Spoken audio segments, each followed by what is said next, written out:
She was 21, and dismissed without wages, turned out of the great house at Ash Hollow after 7 years of service, with no character, no coach fare, and no forwarding room. She had a few pence in her apron pocket, and a battered writing box the Duke had waved at her as she stood in the corridor, told to take the thing and be gone. She believed it to be worthless. What she did not yet know was that beneath its warped veneer and cracked lining lay a document that would prove worth more than the Duke's entire estate. Settle in, and tell us in the comments where you are watching from, because this is a story that unfolds slowly, and it is worth the patience.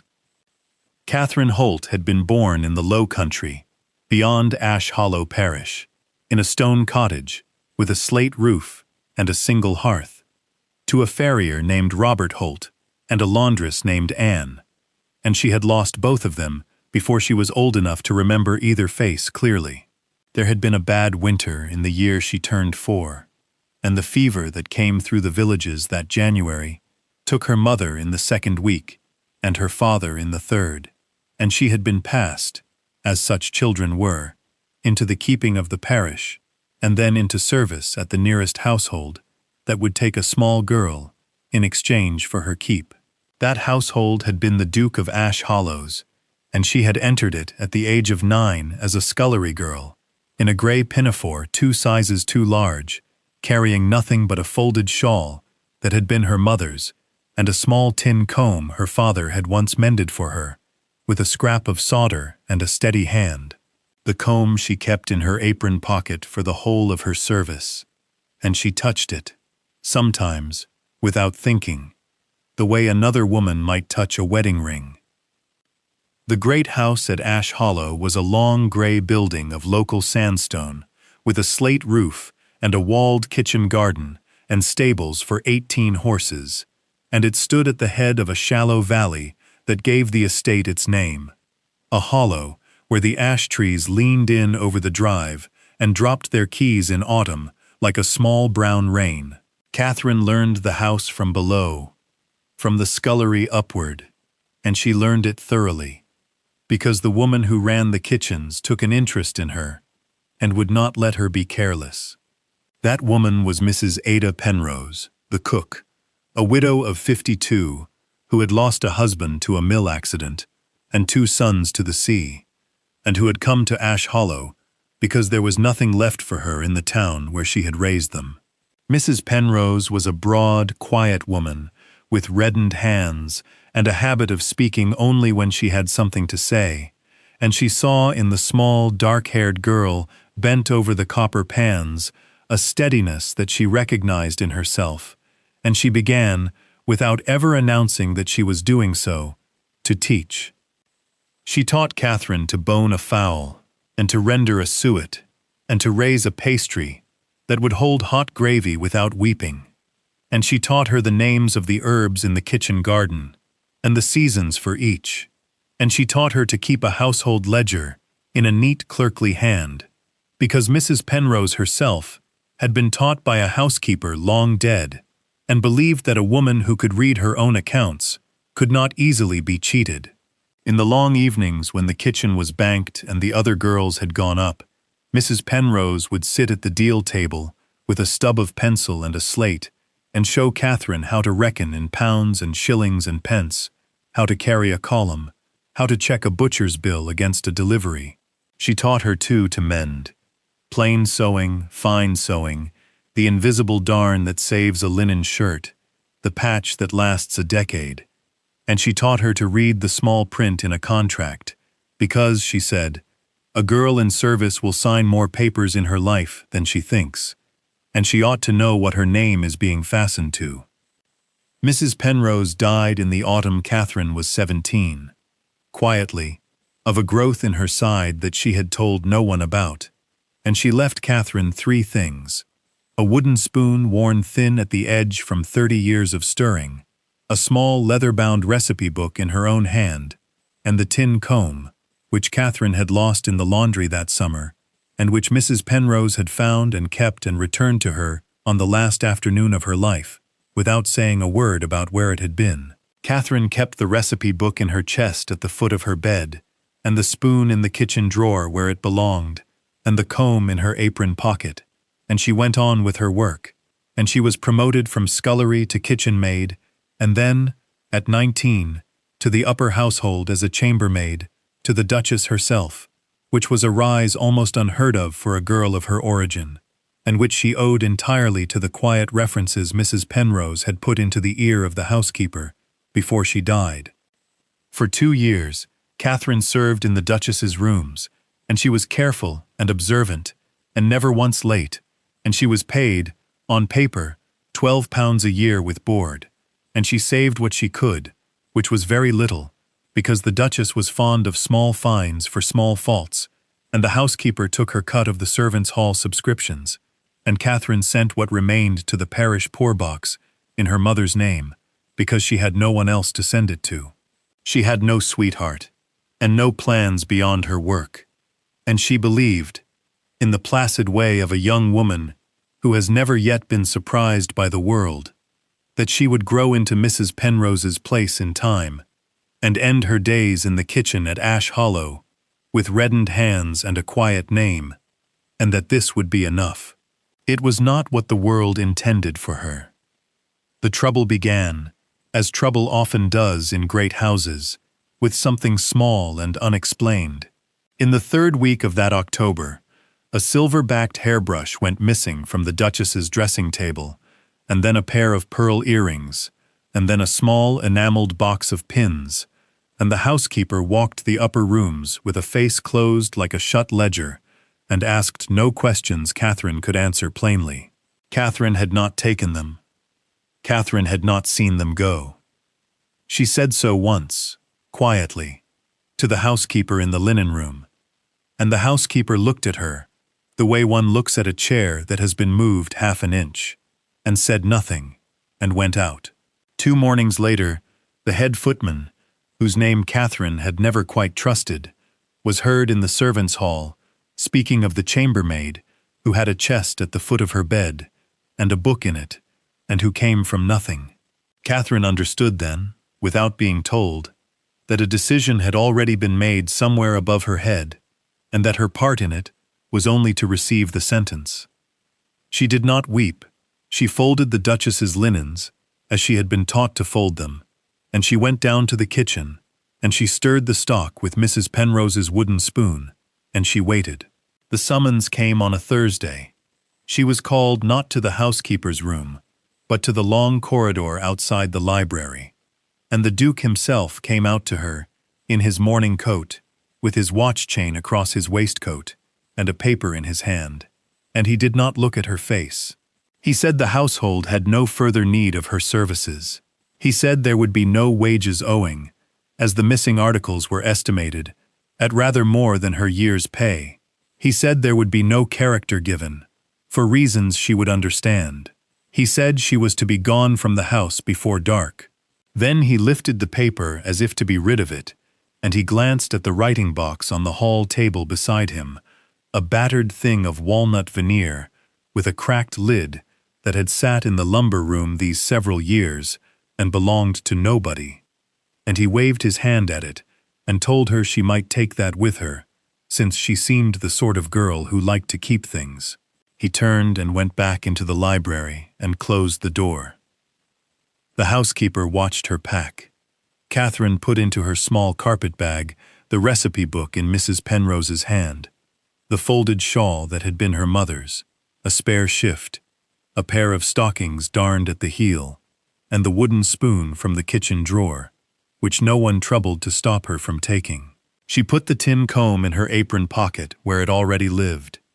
She lifted the writing box under her arm, and she found it heavier than she had expected, though not so heavy as to be remarkable, and she walked down the back stairs and out through the scullery door into the yard, and no one spoke to her, and no one met her eye, and the kitchen cat rubbed against her ankle at the gate, as if in apology for the whole house, and then she was out on the lane in the pale afternoon light, with the walls of Ash Hollow behind her, and the coal smoke of its chimneys rising in a thin gray line into a sky the color of wet slate, She had 4 pence and a halfpenny in her apron pocket. She had nowhere to go. She did not look back. The lane from Ash Hollow ran east for a mile, between hawthorn hedges gone red with haws, and then dropped down through a beechwood into the valley of the little river Mean, and Catherine walked it at the steady pace of a woman who has been on her feet since 5 in the morning and expects to be on them until nightfall.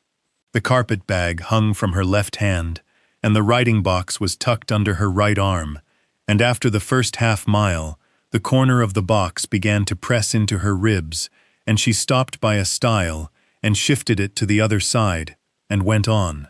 The afternoon was cold without being bitter, and there was a wet smell of leaf mold and wood smoke, and cattle in the fields, and the light through the beeches came down in slanted yellow columns, full of drifting motes, and a robin followed her for 100 yards along the top of the hedge, and then thought better of it. She met no one on the road. She passed a shepherd's boy sitting on a gate, eating a piece of bread and cheese, and he looked at her, and looked at the writing box under her arm, and said nothing, and she nodded to him and walked on. At the bottom of the wood, the road forded the Mean at a shallow crossing, paved with flat stones, and Catherine lifted her skirt with the hand that held the bag and stepped across, and the water came only to her ankle, but soaked her boot through the stitching at the sole, and she felt the cold of it climb her leg all the way up to her knee before it faded. On the far bank she sat down on a fallen elm and took the boot off and wrung her stocking and put them both back on, and she ate a heel of bread she had put into her apron that morning, without knowing yet that she would need it, and she considered, without alarm, that she had nowhere to sleep. There was a market town called Netherby, 7 miles further on, where the coach put in from Bristol, and there was a village called Wren Green, 3 miles nearer, where the vicar had once had dealings with Mrs. Penrose over a christening gift, and there was, at the edge of Wren Green, a widow named Mrs. Meacher, who kept a room over her bakehouse for travellers at 4 pence a night. Catherine had 4 pence and a halfpenny. She stood up and went on toward Wren Green. By the time she came out of the beechwood onto the open road, the light was going, and the sky had turned a deep pale green above the hills, and a fine mist was coming up out of the water meadows, in long, low ribbons that curled around the fetlocks of the sheep. Her arm ached from the writing box. Her feet ached from the wet boot. She thought once of Mrs. Penrose, and of the way the old woman had stood at the range, stirring stock with the wooden spoon, and had said, without turning, that a girl who could keep her head could keep her life. And Catherine straightened her shoulders under the weight of the bag and the box, and kept walking down the long grey road toward the first lamps of Wren Green as they began, one by one, to be lit. Mrs. Meacher's bakehouse stood at the near end of the village, where the road bent past the pond, and the smell of that morning's bread still hung in the yard when Catherine came through the gate. Mrs. Meacher was a small, square woman in a black cap, who took the 4 pence without comment, and led Catherine up an outside stair to a room above the ovens, where the boards were warm to the foot, and the air held the memory of yeast and coal smoke. The room was 10 feet by 8, with a rope bed under a patched quilt, a washstand with a chipped basin, a rush chair, and a shelf, on which somebody had once left a Bible and a bent iron candlestick. Mrs. Meacher brought up a jug of water and half a loaf and a bowl of dripping, and said the privy was in the yard, and the door bolted from the inside, and she went back down the stair and left Catherine alone with the room and the writing box. Catherine set the box on the boards under the window, where the last blue light fell across it, and looked at it properly for the first time. It was walnut, or had been walnut, veneered over pine, about 14 inches long and 9 inches deep, and 6 inches tall when closed, with a sloped writing surface that opened on 2 brass hinges, and it was in the condition of a thing that had been carried, dropped, wetted, and forgotten by turns for perhaps 40 years. The veneer had lifted along the front edge, in a curling lip that showed the pale wood beneath, and one corner had been crushed inward and glued back badly, with a run of yellow glue gone brown, and the lock had been forced at some earlier time and hung by a single screw, and the little brass carrying handle on the top had lost its ring so that only the two plate ends remained. There was a scorch mark on the lid, the size of a shilling, where a candle had once been set down on it and left. The whole box smelt faintly of old ink and mice. She opened it. The sloped writing surface was covered in a piece of dark green baize, faded to the color of moss along the fold, and the baize was cracked across the middle, where the hinge sat, and had come unglued at 3 corners, so that it lifted like a loose page. Under the sloped surface, when she raised it on its little brass strut, was a shallow compartment for paper, empty now, except for a single black hairpin and the papery husk of a dead moth. There were 2 small drawers at the front, held shut by ivory pulls, the color of old teeth, and both were empty of everything but dust and one broken pen nib. There was an inkwell recess with a glass bottle still in it. The ink inside dried to a black skin, and a groove for pens with nothing in it. The interior wood had been stained a deep red once, and was now the color of weak tea.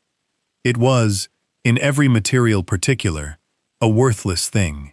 Catherine understood at once why the Duke had let her have it. She ate the bread and the dripping, sitting on the rush chair with the box on her knees, and she thought about the 4p and a halfpenny gone to 4p, and she thought about the morning that would come, and she thought about the tin comb in her apron pocket and the wooden spoon in her bag, and she put her hand flat on the sloped writing surface to feel the shape of the thing she had been given, and under her palm the baize gave a little, as if there were a soft place beneath it that ought not to have been soft.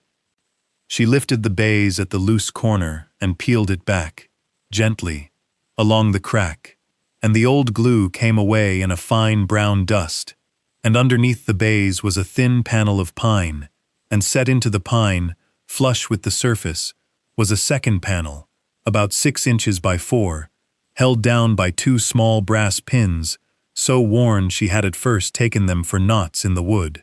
She worked the pins out with the point of the broken pen nib, and lifted the panel, and beneath it was a shallow cavity, the depth of 2 fingers, and in the cavity lay a folded packet of papers, tied with a length of black tape, and under the papers, wrapped in a scrap of oiled silk, were 9 gold sovereigns, and a small square of folded blue paper that proved, when she unfolded it, to be a Bank of England note for £100. Catherine set the sovereigns in a row on the quilt and the banknote beside them, and untied the black tape from the papers, with fingers that had gone very steady, the way her fingers had gone steady the day Mrs. Penrose died. The top sheet was a letter in a fine sloping hand in brown ink. The sheet beneath it was a document on heavier paper, folded in thirds, with a red wax seal at the corner, and a strip of parchment sewn along the edge, and the words at its head read, "Indenture of conveyance," and beneath that, the name of a house, Marland, and beneath that, a date, the 11th of March, 1819, and beneath that a list of fields and boundaries, and a plan drawn in pen and ink of a house and its outbuildings, and a walled garden, and an orchard, and a paddock of some 14 acres, running down to a stream. The name of the grantor was written out in full, and the name of the grantee, written out equally in full in the same clerkly hand, was Anne Meredith Holt, spinster of the parish of Ash Hollow, and the date of her marriage to one Robert Holt, farrier, was noted in a later hand in the margin, together with a line stating that the property was to descend to any lawful issue of the said marriage. Catherine sat very still on the rush chair, with the deed across her knees, and read the name of her mother 3 times to be sure of it. And then she read the marginal note twice more, and then she picked up the letter and held it under the candle Mrs. Meacher had brought up on the tray, and she began to read. The letter was dated the 4th of June, 1829, and it was written from a house called Marl End in the parish of Wren Green, and the hand at the foot of it belonged to a woman named Miss Honor Meredith, spinster, aged 61, of no occupation but the keeping of her house and her bees, and it was addressed, in the first line, to whoever should come to find it.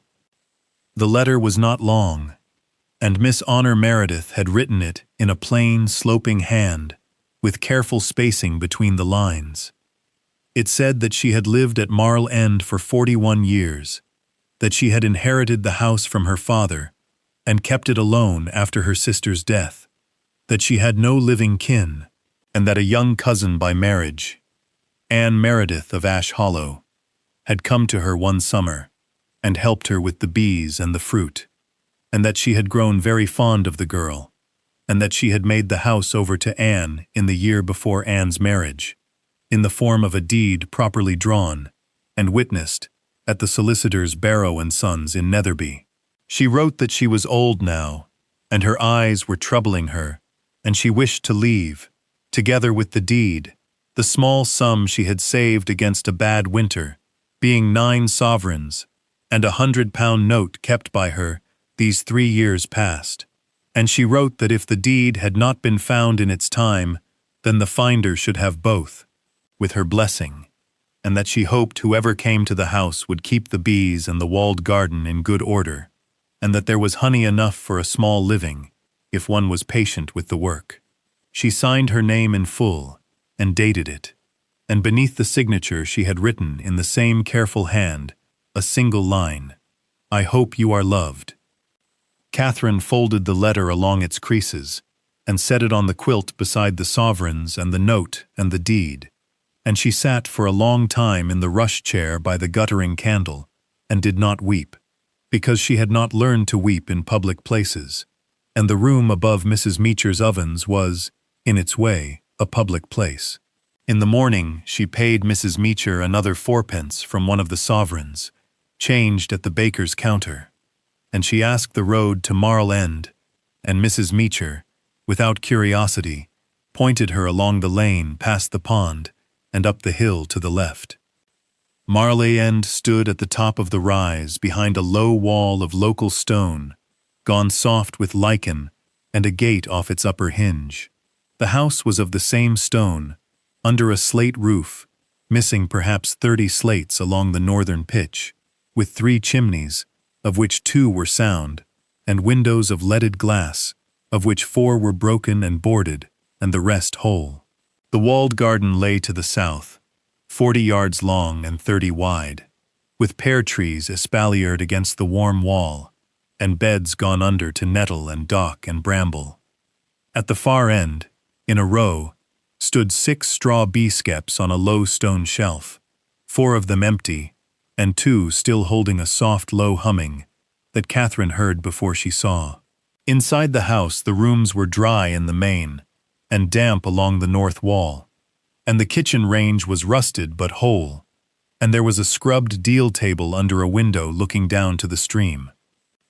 Catherine walked the 14 acres with the deed folded in her apron, and paced the boundaries as they were written, and she came back to the kitchen, and lit a small fire of dry sticks from the yard, and boiled water in a kettle she found on its hook, and she began. She took the deed the next morning to Barrow and Sons in Netherby, walking the 7 miles, and Mr. Josiah Barrow, solicitor, aged 59, thin, spectacled, and slow of speech, laid the deed on his desk, and read it, and turned to his ledger, and found the entry in his father's hand from 1819, and the witness of the marginal note from 1822, and he told Catherine, without ceremony, that the property was hers, in law, and that he would file the claim on her behalf, for a fee of 1 guinea, payable when convenient.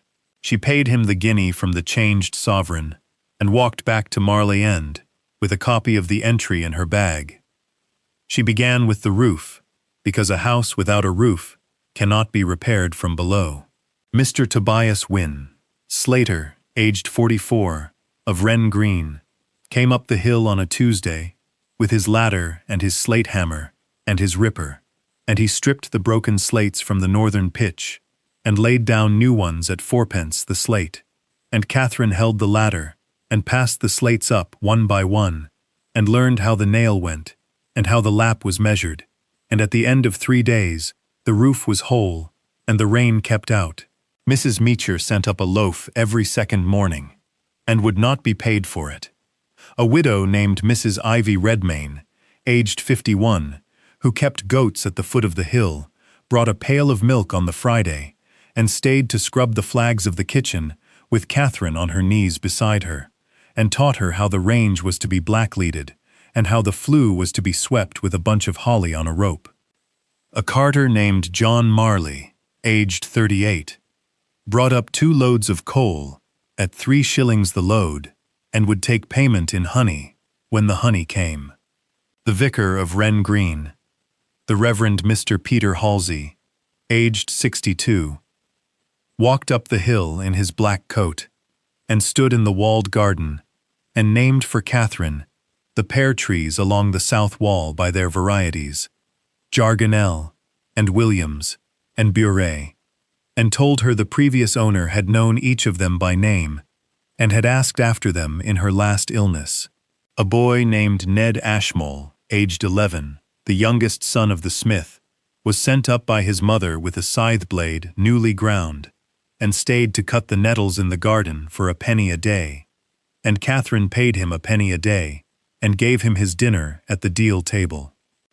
By the middle of November, the kitchen was scrubbed and blackleaded and warm, and the leaded windows were mended by a glazier from Netherby, named Mr. Amos Pickering, aged 46, who charged 3 pence the pane, and took his tea in the kitchen, and told Catherine that Miss Honor Meredith had once mended his mother's spectacles with a strip of tin and a drop of solder.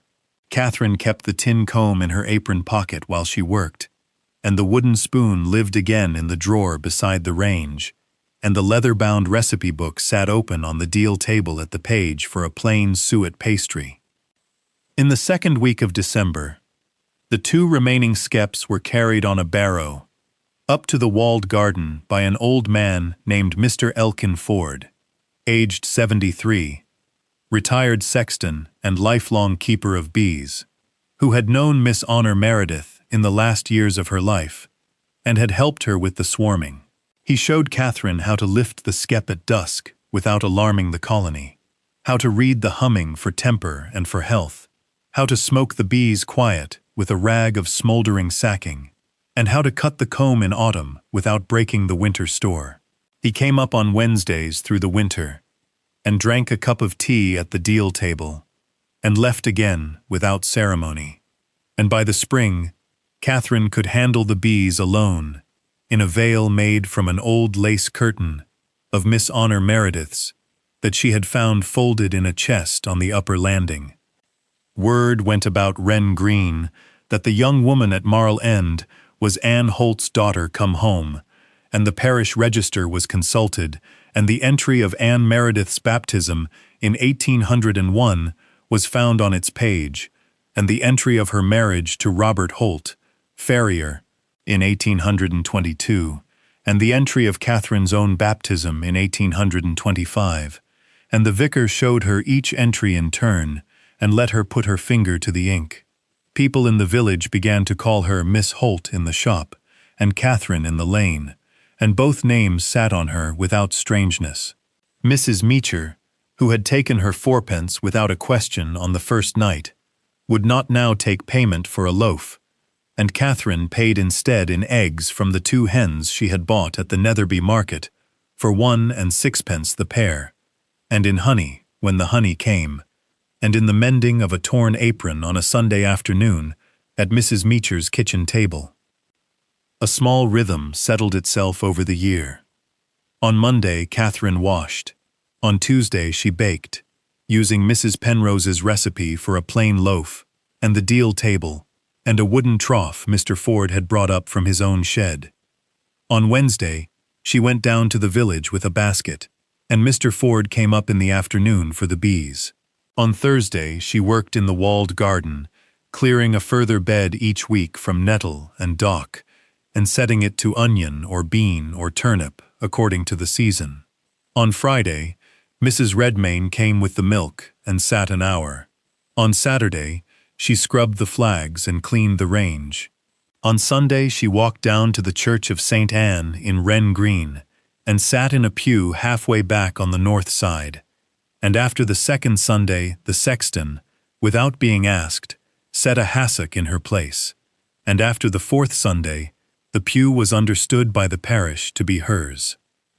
The honey came in the autumn of the following year, drawn in a slow amber stream through a muslin cloth into stone jars Catherine had bought at Netherby for a penny each, and it was sold at the market in Netherby at 8 pence the pound, and taken also by the vicar for the parish poor, and by Mrs. Meacher for her bakehouse, where it was baked into a small honey loaf that Mrs. Meacher would call, without asking Catherine's leave, the Marl End loaf, and which sold at 3 pence, and was gone by 10 in the morning on market days.